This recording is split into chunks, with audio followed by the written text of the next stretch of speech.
March. First up this week marks the 20-year anniversary of Tony Abbott entering Parliament. It's a great day for the nation. Lisa, your husband David Oldfield has worked with Mr Abbott as his office secretary. Do you think I just want to know what that means. has changed You're over the years? naughty. All of these terms have evolved over 20 years too. Yeah. No, look, I don't think Tony's changed at all. I think he has remained true to himself, true to his beliefs, and I think you have to respect him for that.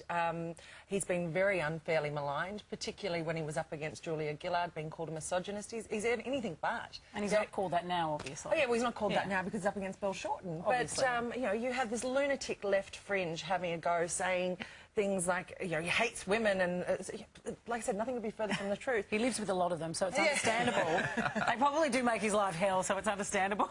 Yeah, I mean, he made the comment, and I think it's a fair comment. He said it's a tragedy, the number of abortions we have in this country. Yeah. He wasn't anti-abortion. He was just saying, you know, it would be nice to reduce the numbers. But of course the media are going to pick up on that, you know, and absolutely. But how could anyone, like, you know, not agree with him? Like, it's hard for a politician to stay on a clear path because there's so much consensus involved in day-to-day machinations of making a parliament work. But he has stayed pretty true to his own compass, hasn't he? And he seems like, look, for me, I'm not sort of in the political world like you are, but to me, he just seems like a nice guy. He seems like the affable kind of guy. I want to go and I want to have a beer with him.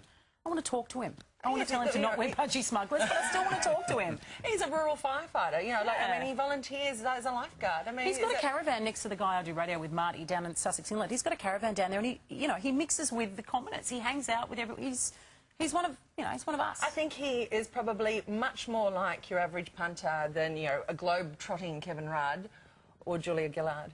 He's stayed pretty fit, but his hair has thinned in 20 years. Wow. Yeah, he needs a little bit of a makeover. Give him a break. I'd like to take him and give him a makeover. Just a little bit. Just a little bit? What would you do, Bianca? We could pin back the ears, for starters. Oh, hang on. Like, oh, I can talk. Sensitive now. You're very uncomfortable. But no, look, I mean, look, he's kept his promises. He's stopped the boats. Yeah. You know, he's repealing the mining tax. He's repealing the carbon tax. And that's what people voted for him. So, yeah, I reckon he'll do another term. Let's talk